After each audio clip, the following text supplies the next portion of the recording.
우리 청담교회는 은혜가 샘솟는 교회, 부흥이 시작되는 교회입니다. 우리 하나님의 위로와 평강이 여러분과 또 여러분의 가정에 함께 하시기 바랍니다. 프랑스의 실존주의 철학자 샤르트르가 남긴 말이 있습니다. 인생은 알파벳 B와 D 사이에 있는 C다, 이렇게 말을 했습니다. 여기서 B는 출생을 뜻하는 birth를 말하는 거고요. D는 죽음을 말하는 death입니다. C는 선택의 choice입니다. 우리 인생은 태어날 때부터 죽음의 순간까지 계속 이 선택의 연속이라는 의미입니다. 우리가 했던 이 선택들이 결국 우리 인생을 이루게 된다는 말이기도 하죠. 오늘 우리가 어떤 선택을 하면서 살아가는가, 그것이 우리의 미래와 인생을 결정한다는 의미입니다.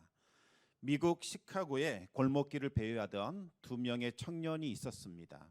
한 사람은 클리블랜드였고 다른 한 사람의 이름은 조지였습니다. 이 두 사람은 어울려서 도박장을 다니는 것이 그들의 낙이었는데 주일 저녁에도 이들은 도박장을 향하게 됩니다. 그러다가 우연히 도박장 부근에 있는 교회에서 이 설교 제목이 걸려 있는 것을 보게 됩니다. 설교 제목은 죄의 삭슨 사망이다, 이와 같은 내용이었습니다. 그 문구를 본 클리블랜드는 마음속에 죄의식이 일어나기 시작합니다. 어렸을 때 다녔던 이 교회가 생각이 나서 친구에게 이야기합니다. 오늘 저녁은 도박장 가지 말고 우리 교회 가서 함께 예배 드리세. 이 친구가 경멸하는 투로 바라보면서 단번에 거절했습니다. 그 친구는 평소 습관대로 도박장을 향했고 클리블랜드는 그날 교회에 가서 예배를 드리게 됩니다. 하나님은 그날 클리블랜드를 만나 주셨고 그의 회개를 받아 주셔서 새로운 인생이 시작을 했습니다. 그로부터 30년의 시간이 흘렀습니다.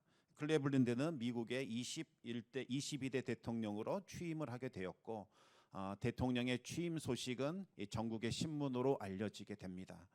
그와 동시에 미국의 교도소에 있었던 한 사형수는 그 신문을 받아들고는 울며 통곡하기 시작을 했습니다. 내가 그때의 올바른 선택을 했었더라면, 바로 그 도박장을 향했던 그 친구가 바로 클리블랜드의 친구였던 거지요. 그 당시에는 별것 아닌 것처럼 보였던 그 선택이 인생을 송두리째 바꿨던 겁니다. 여러분이 오늘 선택하신 이 예배의 자리는 여러분의 일생을 통틀어 가장 현명하고 지혜로운 선택인 줄 믿으시기 바랍니다.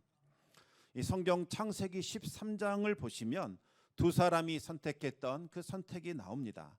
바로 아브라함과 그의 조카 롯의 선택입니다. 지난주 말씀드린 것처럼 이 아브라함과 롯은 단순히 삼촌과 조카의 관계가 아닙니다. 아들이 없었던 아브라함은 이 롯을 자신의 아들처럼 아꼈고 아들을 돌보듯이 롯을 돌봐줬습니다. 어쩌면 모든 재산을 롯에게 물려줄 그와 같은 마음도 있었을 겁니다. 롯도 마찬가지였습니다. 일찍 아버지를 여의었기 때문에 삼촌을 자신의 아버지처럼 따랐습니다. 그런데 이 두 사람을 멀어지게 한 것은 다름 아닌 아브라함이 자신의 조카 롯에게 주었던 수많은 재산이었습니다. 아브라함은 고향 땅에서 가져온 재산이 있었고 애굽에서도 많은 선물을 받았기 때문에 그의 재산은 정말 많았습니다. 그 중에서도 많은 몫을 자신의 조카인 롯에게 나눠줍니다. 롯에게 재산을 나눠줬기 때문에 두 사람의 관계가 더욱더 돈독해지고 화목해질 것이라고 그렇게 생각을 했던 겁니다. 하지만 여러분, 재산이 사람의 관계를 반드시 화목하게 만들어주는 것만은 아닙니다. 때로는 재물 때문에 관계가 더 멀어지기도 합니다. 재산을 소유하게 되자 롯의 마음에는 탐욕이 일어나기 시작합니다.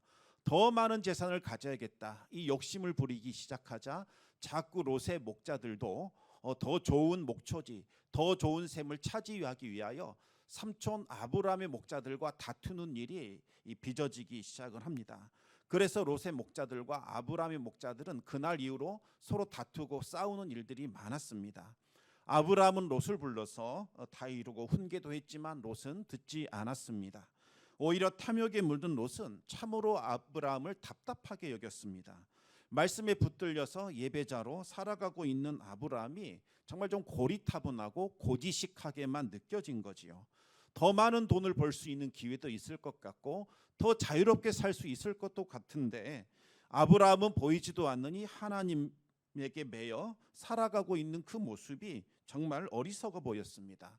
롯은 많은 재산도 소유하게 되었으니 이제는 아브라함으로부터 독립하여 자신의 마음대로 살고 싶은 그와 같은 욕망에 사로잡히게 됩니다. 롯의 마음을 알게 된 아브라함은 더 이상 붙들어 둘 수 없다는 것을 깨닫게 되었습니다. 이제 롯을 불러 제안하기 시작합니다. 우리가 같은 혈육인데 싸우면 되겠느냐? 우리가 이제 각자의 길을 가는 것이 좋겠다. 너에게 먼저 선택권을 줄 테니까 네가 왼쪽을 선택하면 나는 오른쪽으로 갈 것이요, 네가 오른쪽을 선택하면 내가 왼쪽으로 가겠다. 모든 제안을, 모든 선택권을 롯에게 주었습니다. 아브라함은 롯과 화평한 관계를 유지하기 위하여 자신의 모든 권리와 자신의 모든 주장을 다 내려놓게 됩니다. 그리고 모든 것을 롯에게 양보했습니다. 롯은 탐욕의 눈을 들어서 요단의 사방을 둘러봅니다. 어떤 땅이 가장 큰 이득을 줄 수 있을까? 그것을 가장 큰 가치를 두고 주변 사방을 살핀 겁니다. 결국 롯은 요단강 주변에 있는 물이 풍부한 평지, 그 땅을 선택하게 됩니다. 모압 산맥에서 끊임없이 물이 흘러내리기 때문에 가뭄이 와도 물 걱정할 필요가 없는 아주 좋은 땅이었습니다. 롯은 도시와 도시 사이에 있는 들판에 천막을 치며 가축을 돌보기 시작합니다. 예상했던 대로 정말 많은 양들이 번식하기 시작을 합니다. 재산이 많아지자 탐욕 또한 많아지기 시작합니다. 가만히 생각해 보니까 이 가축을 힘들게 기르는 것보다 차라리 가축을 도축해서 이 가죽과 고기를 도시에 내다 파는 것, 이것이 훨씬 더 큰 이득이라는 것을 생각하게 됩니다. 그래서 롯은 모든 가축을 다 처분하고 종들을 떠나보낸 후에 화려한 도시, 바로 이 소돔으로 들어가게 됩니다. 이제부터서는 더 이상 누더기를 입지 않아도 됩니다. 들판에서 정말 힘들게 잠을 자지 않아도 됩니다. 롯은 탁월하고 지혜로운 선택을 했다며 그렇게 스스로를 높이며 자부했습니다. 반면에 아브라함은 롯에게 좋은 땅을 다 내주고 척박한 광야로 나서게 됩니다. 아브라함의 마음에는 아들을 떠나보낸 것 같은 외로움과 쓸쓸함이 있었고 불확실한 미래에 대한 걱정과 염려가 있었습니다. 바로 그때 하나님이 아브라함을 찾아오셔서 사방을 둘러보게 하셨습니다. 하나님은 눈을 들어 보이는 이 모든 땅, 그 땅을 아브라함과 그의 자손에게 주시겠다고 약속을 하셨습니다. 지금은 이 땅은 아무것도 보이지 않는 황량하고 척박한 땅이지만 장차 이 땅은 젖과 꿀이 흐르는 비옥한 땅이 될 것이요, 아무도 살지 않지만 훗날에는 아브라함의 자손들이 하늘의 별과 같이 바다의 모래와 같이 이 땅에 편만하게 될 것이라고 말씀해 주셨습니다. 하나님은 이 말씀을 마치신 후에 아브라함에게 일어나 종과 행으로 두루 다니라고 말씀하셨습니다. 아브라함은 하나님의 말씀에 즉각적으로 순종을 합니다. 그날 이후로 아브라함은 가나안 땅 이곳저곳을 옮겨 다니면서 자신이 머무는 곳마다 제단을 쌓고 하나님께 예배드리는 삶을 살게 됩니다. 아브라함이 머무는 곳마다 예배의 향기가 피어올랐습니다. 아무도 예배하지 않는 그 땅, 바로 그 땅에서 아브라함은 홀로 하나님을 예배하는 예배자로 살아가게 됩니다.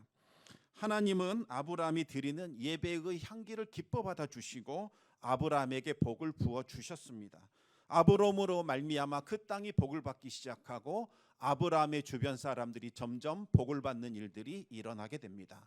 그로부터 8년의 시간이 흘렀습니다.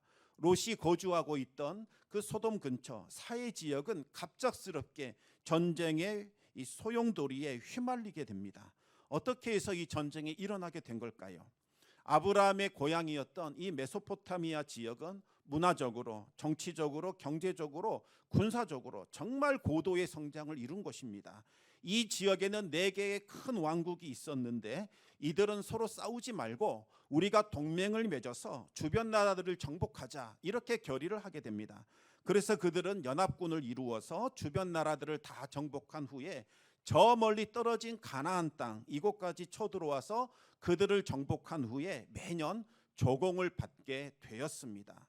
이 사해 지역에 있는 왕들은 메소포타미아 지역의 왕들에게 조공을 바치면서 자신의 안전을 보장받았습니다. 그러던 중에 이제 극심한 가뭄이 들기 시작합니다. 가뭄이 얼마나 극심했던지 생존이 위태로울 지경이었습니다. 이와 같은 가뭄이 들면 조공을 좀 면제해 주던가 아니면 받는 양을 줄여주면 얼마나 좋겠습니까? 하지만 이 메소포타미아의 왕들은 속국의 사정은 아랑곳하지 않았습니다. 평소 때와 같이 많은 양의 조공을 바치게 했습니다.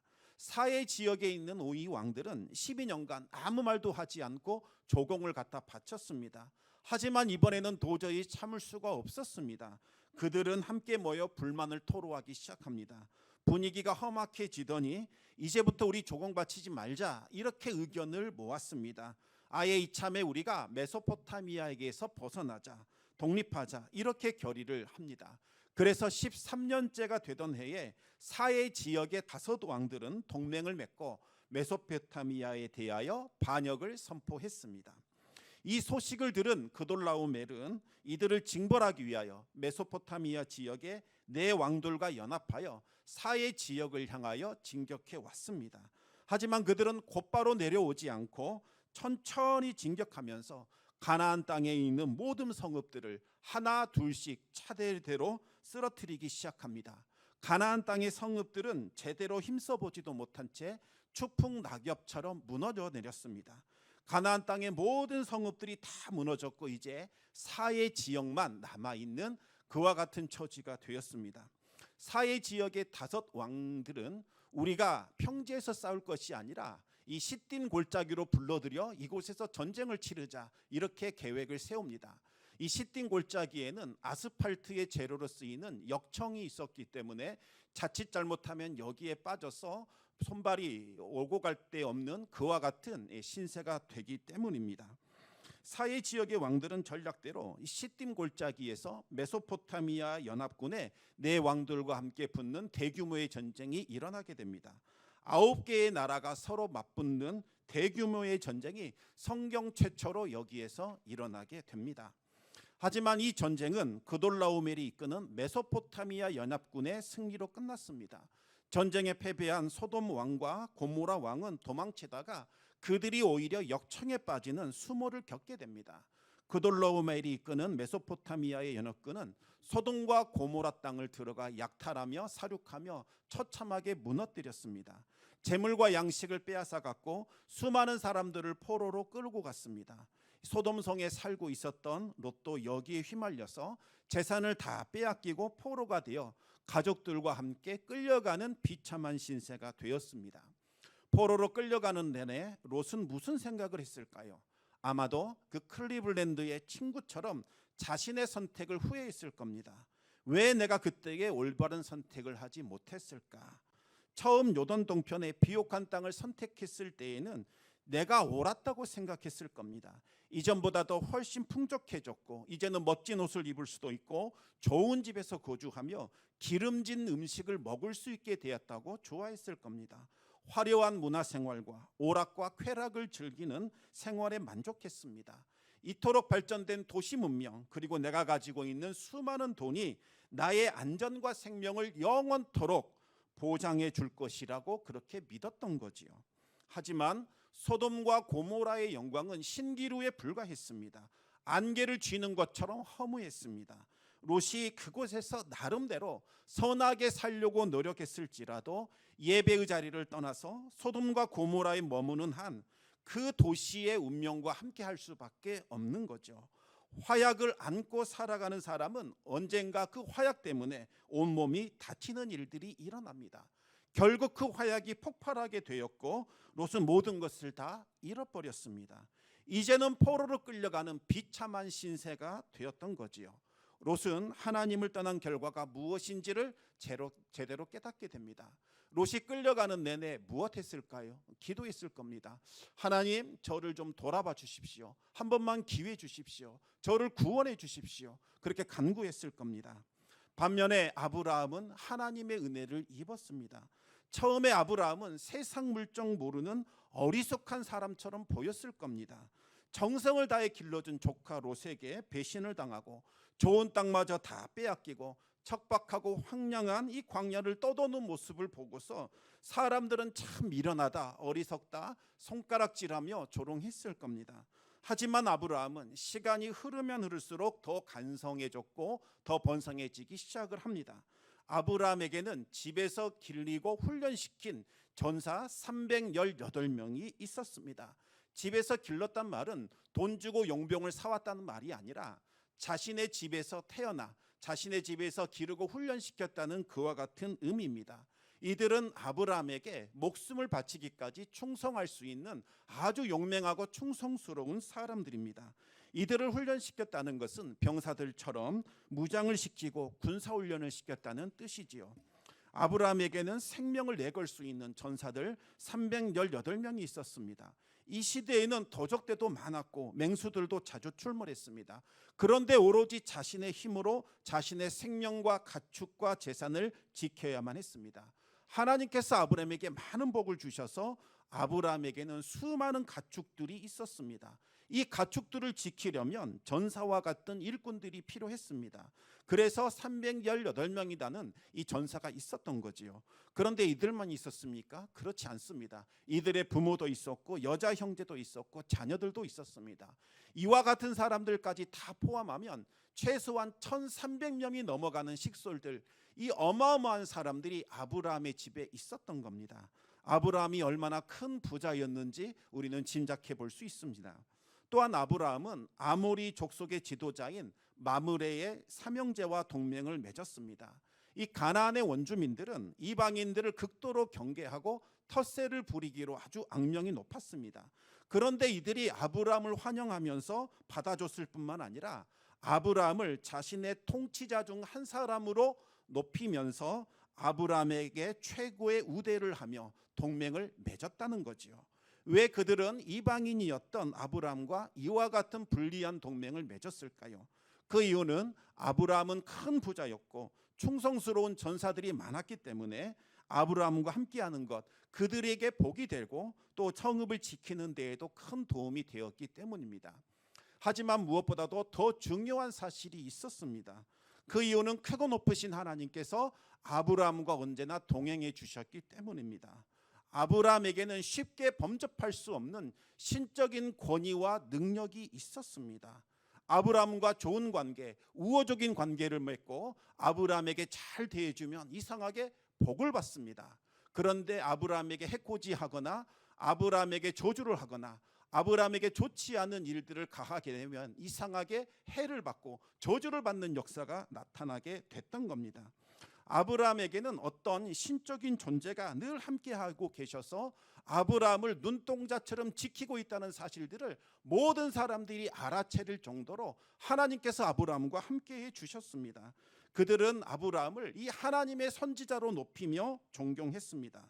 아브라함은 그들과 좋은 관계를 맺었고 아브라함이 있어야 치안이 유지될 정도로 아주 좋은 영향력을 행사하고 있었습니다. 그런데 전쟁 포로로 끌려가던 그 한 사람이 탈출하여 아브라함을 찾아왔습니다. 이 사람은 아브라함과 롯과도 친분이 있었던 사람으로 추정이 됩니다. 롯이 지금 그돌라오멜이 이끄는 메소포타미아 연합군에게 끌려가고 있습니다. 이 소식을 아브라함에게 전해주게 되는 거죠. 이 소식을 들은 아브라함은 집에서 기르고 훈련시킨 전사 318명, 그리고 군사적인 동맹을 맺었던 마므레의 이 삼형제의 군사들과 함께 롯을 구출하기 위한 굿줄 작전을 폈습니다. 아브라함은 318명의 전사들과 아모리 족속의 동맹군을 이끌고 그돌라오멜이 이끄는 메소포타미아 연합군을 뒤쫓기 시작했습니다. 마침내 그들이 있는 곳을 발견하게 됩니다. 그돌라오멜이 이끄는 연합군은 이미 승리의 도취가 되어서 먹고 마시며 흠뻑 취해 인사불성의 상태였습니다. 아브라함은 곧바로 쳐들어가지 않고 밤이 올 때까지 기다렸습니다. 그들이 잠이 들면 기습 공격할 계획이었습니다. 마침내 밤이 되었고 그들은 모조리 골아떨어지기 시작했습니다.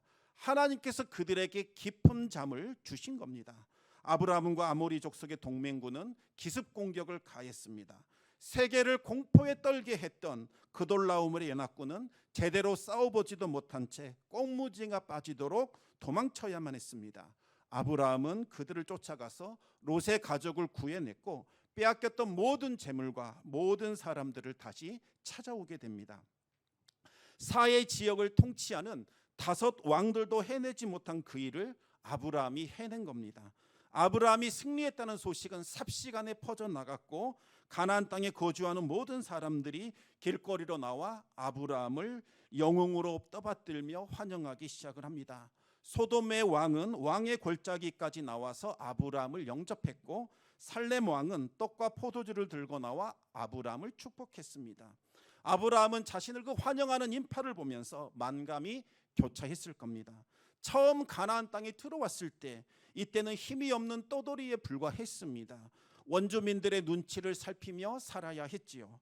가나안 땅에 기근이 들었을 때에는 어쩔 수 없이 살기 위하여 예배의 자리를 떠나 애굽으로 떠나기도 했습니다.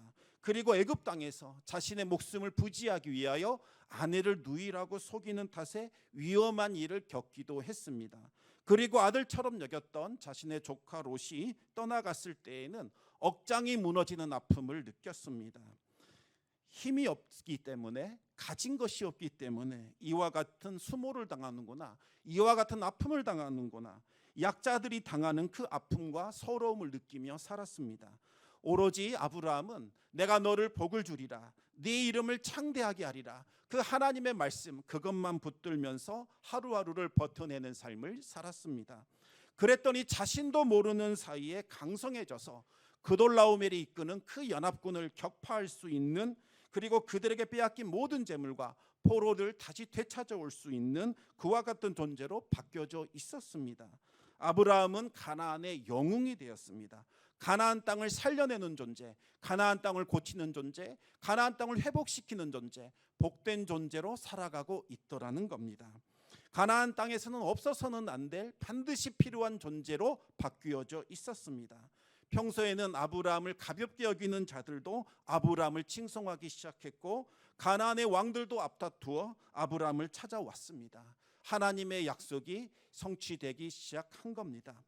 척박하고 그 황폐한 땅에서 묵묵하게 예배자로 살았더니 하나님께서 아브라함을 지극히 높여주셔서 존귀한 자가 되게 하신 겁니다. 하나님은 말씀하셨습니다. 나를 존중히 여기는 자 그를 내가 존중히 여기고, 나를 멸시하는 자 내가 그를 경멸하리라. 우리가 하나님을 높이면 하나님은 우리를 높여주십니다. 하나님을 높이고 경배하는 예배자의 삶을 사시기를 우리 주님의 이름으로 축원합니다. 아브라함을 맞이하려고 나온 두 명의 왕이 있는데, 그 중에 한 사람은 소돔 왕 베라였고, 다른 한 사람은 살렘 왕 멜기세덱이었습니다. 멜기세덱은 지치고 피곤한 아브라함 일행을 위로하고 또 그들을 축복하기 위하여 떡과 포도주를 들고 나왔습니다. 멜기세덱은 이 살렘의 왕이기도 했지만 하나님을 섬기는 하나님의 제사장이기도 했습니다. 멜기세덱은 아브라함을 맞이하면서 아브라함이 거둔 오늘의 이 승리, 이것은 하나님께서 주신 것입니다. 그곳에 모인 수많은 사람들 앞에서 선포해 버렸습니다. 하나님은 하늘과 땅을 지으신 높으신 분입니다. 그 하나님께서 아브라함에게 복을 주셔서 대적들을 이기게 하신 겁니다. 이렇게 하나님을 찬송하는 노래를 불렀습니다. 멜기세덱은 수많은 사람들 앞에서 아브라함을 축복했습니다. 멜기세덱의 축복을 통해서 그곳에 모인 사람들은 아브라함의 승리가 하나님이 주신 승리임을 알게 되었습니다. 이로써 하나님을 예배하지 않은 땅, 황폐해진 그 땅에서 마침내 하나님의 영광이 나타나게 되었고, 하나님의 이름이 높아지기 시작을 했습니다. 멜기세덱의 축복을 받은 아브라함은 전쟁에서 얻은 전리품의 10분의 1을 멜기세덱에게 주었습니다. 왜 아브라함은 전리품의 10분의 1, 11조를 멜기세덱에게 주었을까요? 아브라함이 거둔 승리는 멜기세덱의 기도 덕분이라는 것을 아브라함이 그제야 깨달았기 때문입니다. 그돌라오멜이 이끄는 메소포타미아의 연합군이 무섭게 진격하고 있다.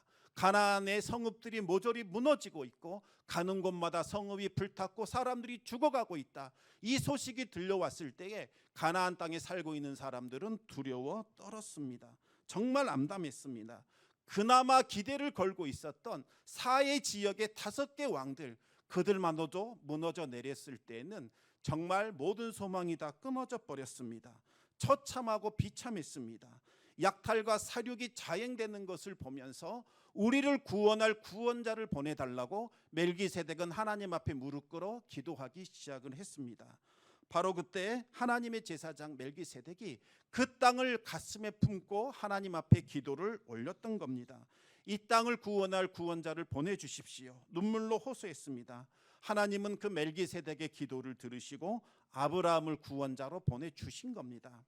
아브라함은 자신의 칼과 창으로 승리를 거둔 것이 아니라 그 멜기세덱의 간절한 기도와 그리고 아브라함의 순종을 통하여 하나님이 승리하게 하셨다는 사실을 깨닫게 되었습니다. 아브라함은 승리를 주신 하나님께 영광을 돌리고자 그 전리품의 10분의 1을 멜기세덱에게 바친 겁니다. 멜기세덱은 하나님의 제사장이었기 때문에 멜기세덱에게 드린 11조는 곧 하나님께 드린 것이나 마찬가지입니다. 아브라함은 이 전쟁의 승리와 멜기세덱의 축복을 통하여 그의 신앙이 한층 더 성숙해지기 시작했습니다. 한편 이 소돔 왕도 아브라함을 영접했는데 아주 황당한 말을 그 사람은 내뱉습니다. 포로로 잡혀갔다가 찾아온 사람들, 그 사람은 나에게로 다 돌려주고 그 물건들, 그것은 다 아브라함이 가지라는 겁니다. 마치 자신이 아브라함에게 전리품을 하사한 것처럼 허세를 부리고 있는 거지요. 원래 전리품은 전쟁에서 이긴 사람, 승리한 사람이 가져가는 것이 원칙입니다. 소돔 왕은 이 전리품과는 아무런 관계가 없는 사람입니다. 아브라함의 승리를 이용해서 자신의 권위를 과시하고자 정말 이와 같은 말을 내뱉는 것, 이것은 정말 교만하고 무례한 행동이라고 할 수 있겠습니다. 소돔 왕의 이름은 베라인데 그 뜻은 정복자, 파괴시키는 자, 이와 같은 의미가 있습니다. 그 이름대로 그는 탐욕이 정말 많았고 악한 자였습니다. 그가 반역을 일으켰던 것도 바로 그 탐욕 때문이었습니다. 이제라도 그 아브라함을 통하여 구원을 베풀어 주신 하나님을 인정하고 회개했더라면 훗날 불심판에서 벗어날 수 있었을 겁니다. 그가 탐욕을 버리고 의로운 통치를 시행했더라면 소돔의 백성들도 죄악에서 벗어나 불과 유황으로 멸망하지 않았을 겁니다. 소돔의 왕의 말을 들은 아브라함은 전리품을 일절 취하지 않았습니다. 내가 아브라함을 부자로 만들어줬다, 이렇게 소돔 왕이 떠벌릴 것이 분명했기 때문이죠. 아브라함은 하나님의 영광이 가려지지 않게 하기 위하여 자신의 모든 권리를 다시 내려놓았습니다. 하지만 전쟁에 참여했던 다른 사람들의 몫에 대해서는 손해가 가지 않도록 배려해 줬습니다. 이와 같은 모습은 탐욕과 이기적인 욕망을 마음에 두고 살았던 롯과는 전혀 다른 모습이었습니다. 롯은 이후로 어떻게 되었을까요?